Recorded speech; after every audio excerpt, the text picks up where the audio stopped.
세상의 역사는 둘로 나누어져 있습니다. 기원 전과 기원 후입니다. 무엇이 역사를 이렇게 둘로 나누었을까요?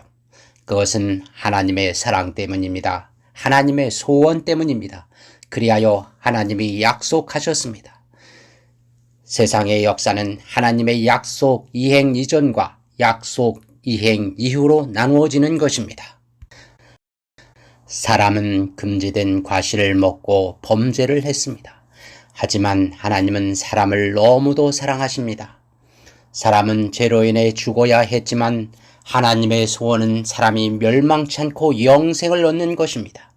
그리하여 하나님이 온 우주 앞에 선언하셨습니다. 그분의 아들을 이 땅에 보내시어 세상을 구원하시겠다고 언약을 하신 것입니다. 이리하여 세상의 역사는 하나님의 아들이 오시기 전과 오신 후로 나누어진 것입니다. 하나님은 약속을 지키실 의지를 항상 가지고 계셨습니다. 사람들은 그 언약을 대부분 잊고 있었지만 하나님은 한 번도 그분의 약속을 잊지 않으셨고 그것을 이행하실 정확한 시간을 가지고 계셨습니다. 그리고 딱 그 시간에 맞추어 아들을 보내신 것입니다. 갈라디아서 4장 4절은 말합니다. 때가 참에 하나님이 그 아들을 보내셨다고 말입니다. 하나님은 그분의 약속을 사람들이 믿고 따르기를 원하셨습니다. 그리하여 사람들과 함께 특별한 의식을 해오셨습니다. 사람들에게 아들을 대신하여 양을 가져오게 하고 사람들의 죄를 그 양에게 전가하도록 하셨습니다. 그리고 그 양을 죽임으로 하나님이 사람의 죄를 용서하셨습니다. 영생을 또한 사람에게 약속하셨습니다. 아직 아들이 오셔서 죄의 값을 치르지 않았을 때라도 하나님이 제물 앞에서 아들을 보내시겠다는 언약을 하심으로 사람의 죄를 합법적으로 용서하셨습니다. 아들이 오시기까지는 하나님이 창조주의 신용으로 미리 죄를 용서하신 것입니다. 하나님이 이 사실을 아담에게 가르치셨습니다. 아담의 아들들 가인과 아벨에게 가르치셨습니다. 그러나 가인은 그 가르침을 따르지 않고 자기 방식대로 농산물로 제사함으로 하나님의 언약을 변경하려 했습니다. 하나님을 우롱한 것입니다. 그리고 믿음을 지키는 아벨을 살해했습니다. 하나님의 언약을 저버렸습니다. 이에 하나님은 셋을 아담에게 주어 올바른 제사와 믿음을 드리게 하였습니다. 세월이 흘러갔습니다. 사람의 죄악이 땅에 가득하고 마음의 생각이 항상 악해졌습니다. 그리하여 하나님의 마음이 사람과 함께 할 수 없어졌습니다. 이대로 세상을 놔뒀다가는 사람이 하나님을 모두 떠나가서 하나님의 언약이 인간에게 없어질 위험에 처해졌습니다. 특단의 조치가 필요했습니다. 하나님은 이 상황을 단식하셨습니다. 구원을 받아야 하는 쪽은 사람들인데 하나님의 언약이 잊혀지는 것에 단식하며 눈물을 흘리는 쪽은 사람이 아니고 하나님이셨습니다.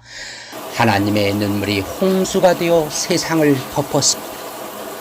그래도 그분의 언약은 지켜져야 했기에 하나님은 의인 노아에게 은혜를 베푸시고 그와 그의 가족을 방주라 불리는 구조선에 태우시고 생명을 보존하시고 그분의 언약이 지속되게 하셨습니다.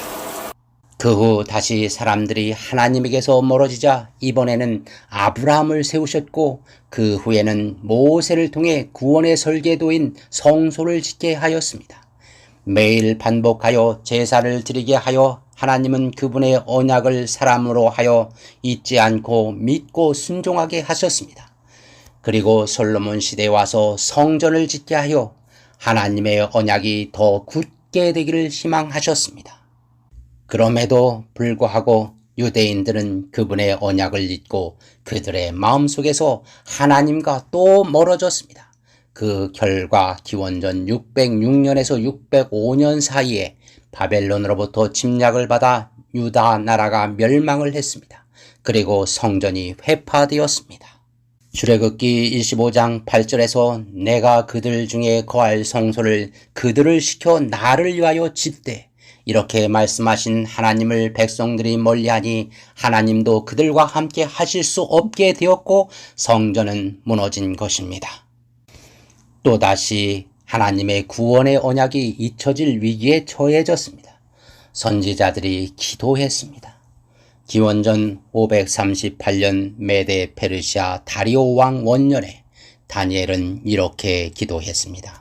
하나님이여, 당신의 백성의 허물을 용서하시고 백성을 일으켜 주시고 성전을 회복시켜 주십시오. 다니엘은 하나님의 언약 속에서 하나님의 백성들이 살게 되기를 간절히 바랬습니다. 이때 하나님은 비록 이스라엘 백성들이 죄를 범함으로 인해 나라가 망하고 성전이 회파되었지만 그분의 언약이 중단된 것이 아님을 알려주셨습니다. 하나님이 다니엘에게 하나님의 언약이 언제 이루어질지 그분의 시간표를 드디어 공개하신 것입니다. 현대인의 성경 다니엘 9장 24절에서 26절입니다. 하나님이 내 백성과 거룩한 성을 위해 490년간의 기간을 작정해 놓으셨으니 허물이 끝나고 죄가 종식되고 죄악이 용서될 것이며 영원한 내가 확립되고 환상과 예언이 성취되고 가장 거룩한 성전이 다시 봉헌될 것이다. 여기서 가장 거룩한 성전이 다시 봉헌될 것이다 라는 말씀은 다른 성경에서 또 지극히 거룩한 자가 기름 부음을 받으리라고 기록되어 있습니다. 지극히 거룩한 자는 오직 하나님에게서나 주어질 수 있는 칭호입니다. 예수님에게 이 칭호가 주어질 수 있습니다. 빌립보서 2장 6절은 말합니다. 너희 안에 이 마음을 품으라. 곧 그리스도 예수의 마음이니 그는 근본 하나님의 본체시나. 그리스도 예수는 본질적으로 하나님이십니다. 지극히 거룩한 자가 기름 부음을 받는다는 말은 예수님이 특별한 직분에 임명된다는 것입니다. 하나님은 제사장이나 왕을 임명할 때 그 인물에게 기름을 부어 임명했습니다. 가장 거룩한 성전이 다시 봉헌될 것이다. 이 말씀 또한 예수님을 말하고 있습니다.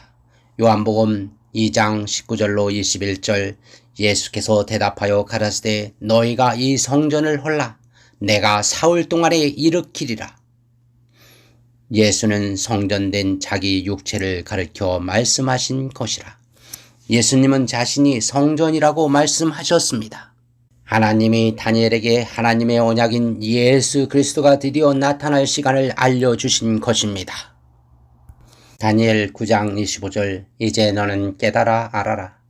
예루살렘을 재건하라는 명령이 내릴 때부터 하나님이 택한 왕이 오실 때까지 49년과 434년이 지날 것이며 그리고 예루살렘이 재건된 때부터 434년이 지난 후에 하나님께서 택한 왕이 죽임을 당할 것이라고 말씀하고 있습니다.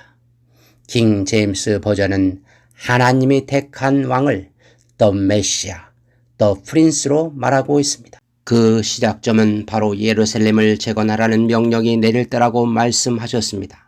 그리고 이때부터 49 플러스 434, 즉 483년이 지나면 하나님이 택한 왕인 메시아가 온다는 말씀을 하신 것입니다.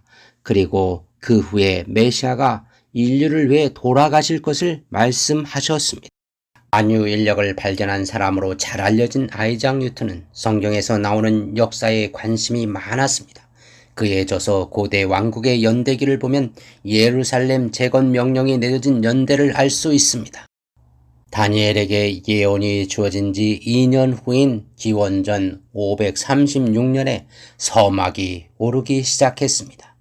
페르시아의 왕 고레스가 예루살렘 성전을 건축하라는 명을 내렸습니다.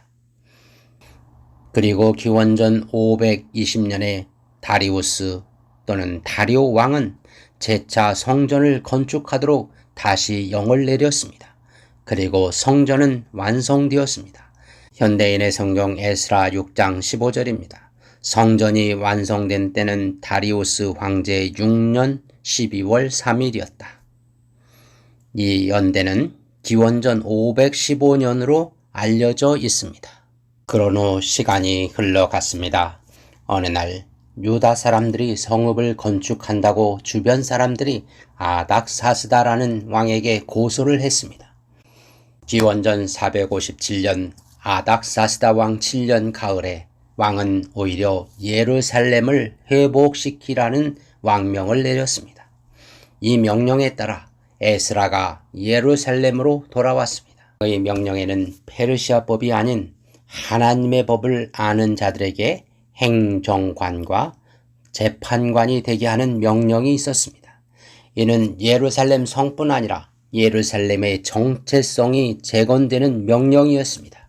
이로써 하나님이 말씀해 준 483년 예언의 역사가 기원전 457년에 시작되었습니다. 이 기간의 끝이 오면 하나님과 동등하신 분이 메시아로 그리스도로 기름 부음을 받게 되고 사명이 주어진다는 놀라운 예언이 다니엘을 통하여 주어진 것입니다. 시간이 흘러 고레스의 영과 다리우스의 영이 내린 지 각각 483년이 지나갔으나 그리스도는 보이지 않았습니다. 이유는 이 두 칙령은 성전 건축에 관한 칙령이었기 때문입니다. 이제 예루살렘을 건축하라는 아닥사스다 명령이 내린 지 453년, 지극히 높은 자가 기름 부음을 받기 위해서는 아직 30년이 남아있는 BC 4년 어느 날 동방에 살고 있던 박사들이 밤 하늘을 바라다 보았습니다. 그리고 깜짝 놀랐습니다. 커다란 별 하나가 움직이고 있는 것을 보았습니다. 이들은 별을 따라 이동하기 시작했고 이 별이 유대인의 왕 탄생을 알리는 별임을 알게 되었습니다. 별을 따라 예루살렘까지 오게 되었습니다. 그리고 그들이 한 말로 인해 예루살렘이 떠들썩하게 되었습니다. 마태복음 2장 1절로 6절입니다. 헤롯 왕 때에 예수께서 유대 베들레헴에서 나심에 동방으로부터 박사들이 예루살렘에 이르러 말하되 유대인의 왕으로 나신 이가 어디 계시냐? 우리가 동방에서 그의 별을 보고 그에게 경배하러 왔노라 하니 헤롯 왕과 온 예루살렘이 듣고 소동한지라. 헤롯 왕은 재빨리 모든 제사장과 백성의 서기관들을 소집하였고 그리스도가 어디서 나겠느냐고 물었습니다. 그들은 너무도 쉽게 베들레헴이라고 답했습니다. 그 근거로 평소에 암기했던 미가 선지자의 글을 인용했습니다. 또 유대 땅 베들레헴아 너는 유대 고을 중 가장 작지 아니하도다. 내게서 한 다스린 자가 나와서 내 백성 이스라엘의 목자가 되리라 하셨음이니이다. 드디어 메시아가 탄생했습니다. 예수 그리스도가 오신 것입니다. 이 일은 온 백성에게 미칠 큰 기쁨의 소식이었습니다. 하나님에게는 영광의 순간이었습니다. 누가복음 2장 14절 지극히 높은 곳에서는 하나님께 영광이요 땅에서는 기뻐하심을 입은 사람들 중에 평화로다 하니라. 그런데 세상은 그렇게 반응하지 않았습니다. 대제사장들과 서기관들은 유대인의 왕으로 오신 자가 누구라는 것을 알고 있었습니다. 그리스도가 베들레헴에서 탄생하신다는 성경절도 달달 외우고 있었습니다. 그동안 그것을 가르치며 밥 벌어먹고 살았습니다. 이들은 당연히 4,000년간 기다려온 메시아를 영접해야 했습니다. 이들은 당연히 베들레헴으로 달려가야 했습니다. 그러나 그들은 예수께 나가지 않았습니다. 아무도 가지 않았습니다.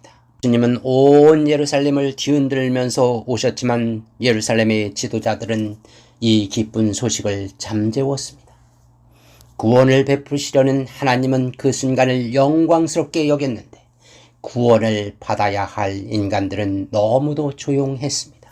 그리하여 메시아이신 그리스도께서는 조용하고 적막한 밤에 비천한 마국간에서 외로이 탄생하신 것입니다.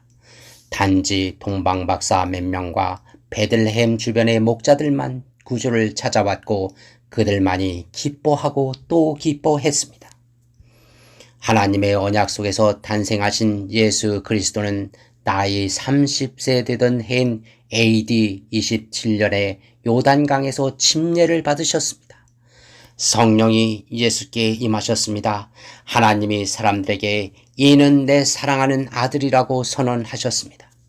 보라, 세상 죄를 지고 가는 하나님의 어린 양이로다 외침으로 침례 요한 역시 그가 하나님의 언약의 메시아임을 입증했습니다. 성령이 예수께 기름을 부었다고 예수님 스스로 말씀하셨습니다. 누가복음 4장 18절 주의 성령이 내게 임하셨으니 이는 가난한 자에게 복음을 전하게 하시려고 내게 기름을 부으시고 이로써 예루살렘을 재건하라는 명령이 내릴 때부터 하나님의 택한 왕이 오실 때까지 49 플러스 434 즉 483년이 지날 것이라는 예언이 성취되었습니다. BC 457년에서 시작되어 AD 27년에 이루어졌습니다. 457 플러스 27은 484입니다. 그러나 이러한 숫자는 0이라는 숫자가 있기 때문이고 역사에는 0년이 없습니다. 기원전 1년 다음은 바로 기원 후 1년이 옵니다. 따라서 AD 27년은 기원전 457년으로부터 483년이 되는 해입니다. 이때 다니엘서의 예언대로 정확히 메시아가 세상에 나타나신 것입니다. 유대인을 위한 490년 예언 중 남은 7년은 이렇게 이루어졌습니다. 예수님이 메시아 사역을 시작한 지 3년 반 되던 AD 31년에 예수님은 인류의 모든 죄의 형벌을 짊어지시고 십자가에 달려 돌아가셨습니다. 하나님이 4000년간 희생 제물을 두고 약속하신 그분의 언약을 지키셨고 이루셨습니다. 이제는 하나님이 더 이상 제물을 앞에 두고 구원을 약속하지 않습니다. 사람도 희생 제물을 하나님께 가져올 필요가 없습니다. 아니, 그렇게 하면 하나님의 언약의 실체인 예수를 믿지 않는 행위가 되는 것입니다. 하나님이 성소의 휘장을 찢으시고 제사와 예물을 중단시키셨습니다. 누가복음 23장 45절 성소의 휘장이 한가운데서 찢어졌더라. 십자가에 달려 돌아가신 예수님은 3일 후에 부활하셨고 그분의 말씀처럼 친히 성전이 되었고 40일 후 승천하셨습니다. 그러나 그냥 가신 게 아니라 새로운 약속을 하고 가셨습니다. 우리를 데리러 다시 오겠다는 약속을 하셨습니다. 이로써 새로운 역사가 시작되었습니다. 우리는 제사가 아닌 예수님을 믿어 구원을 받습니다. 남은 3년 반 기간이 마치는 34년에 스데반 집사가 순교를 당하면서 복음이 이방으로 퍼져나가기 시작했습니다. 사도행전 8장 2절 그날부터 예루살렘에 있는 교회는 큰 박해를 받아 믿는 사람들은 모든 유대와 사마리아의 여러 지방으로 흩어져 갔고 사도들만 남게 되었다.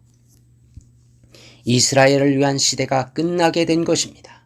490년 예언의 역사가 AD 34년에 온전히 이루어졌습니다.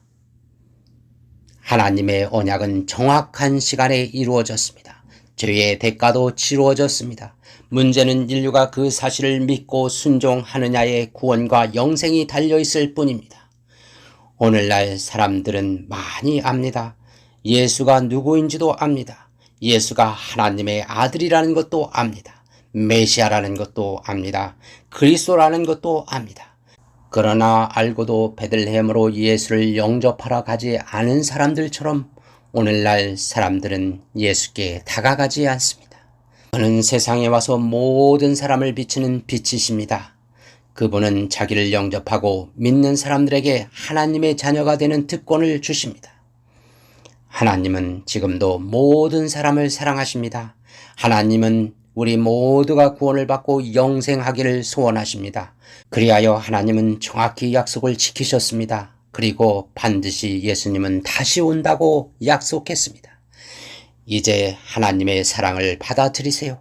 하나님의 소원을 이루어 주십시오. 하나님의 약속이 이루어졌음을 믿으십시오. 그리고 다시 오실 예수 그리스도를 믿으십시오.